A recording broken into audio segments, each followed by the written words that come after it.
Mbappe scored last night. Real Madrid won, of course, but nothing has changed because FC Barcelona are still 9 points clear with just 7 games left. Mbappe had 4 offside last night, and where Mbappe is expected to leave at the end of the season. One goal against Alaves by Mbappe does not really fix the problem at Real Madrid currently. But I'm going to give you the Mbappe factor and what's really happening in Real Madrid, one of the biggest clubs in world football. Now I'm going to start with the cold fact. Real Madrid beat Alaves 2-1 last night. It was a win, yes, but I'm going to put it into context.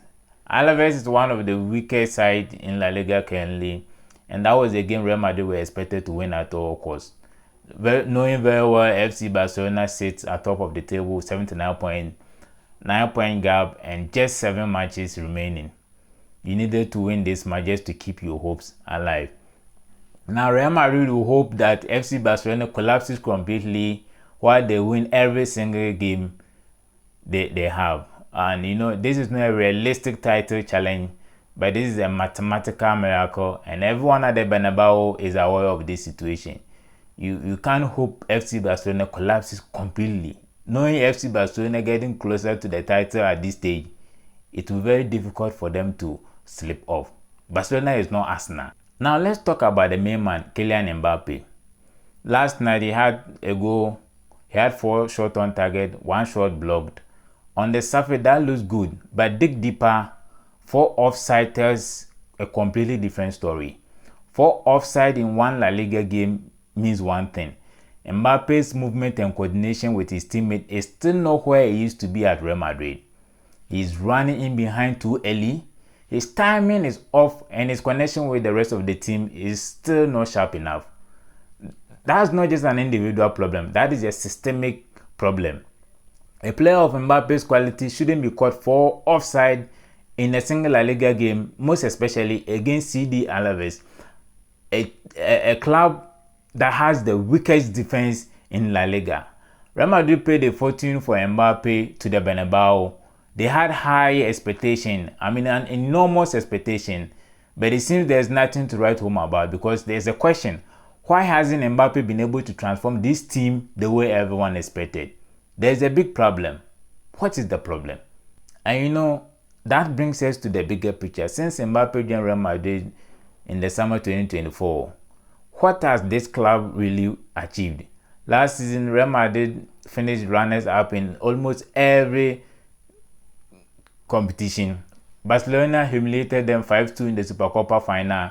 They lost the Copa del Rey final. They missed out in the La Liga title. And this season, they are knocked out in the quarterfinal by Bayern Munich. They are out of the Copa del Rey this season as well. And they are 9 points behind Barcelona in La Liga with just 7 matches. 2 seasons, no major trophies. For any other club, it is acceptable. But for Real Madrid, this is unacceptable.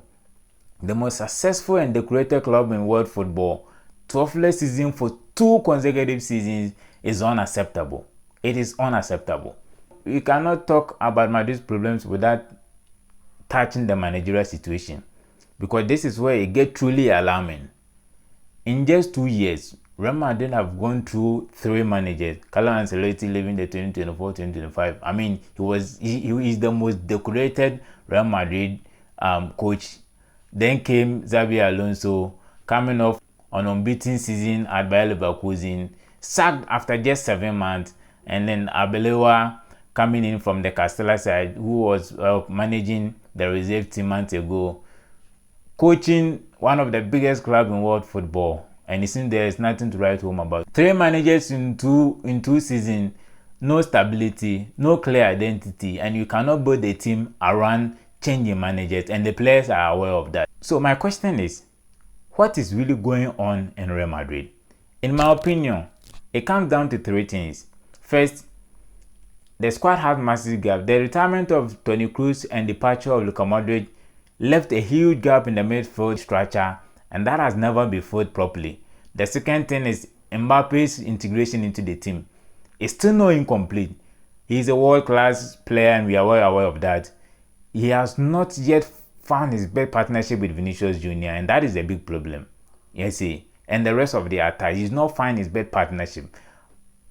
The next is the constant managerial change in Real Madrid is also a major factor to their problem, because every manager comes with their own ideology, and changing in managers in a span of 2 years will not bring stability in the squad. Now, what happens next this summer? Reports are already linking Real Madrid jobs to Jurgen Klopp and Pochettino, because we are all aware that Arbeloa is expected to exit at the end of the season. And Real Madrid are also targeting a creative midfielder and a centre back this summer. But here's my problem.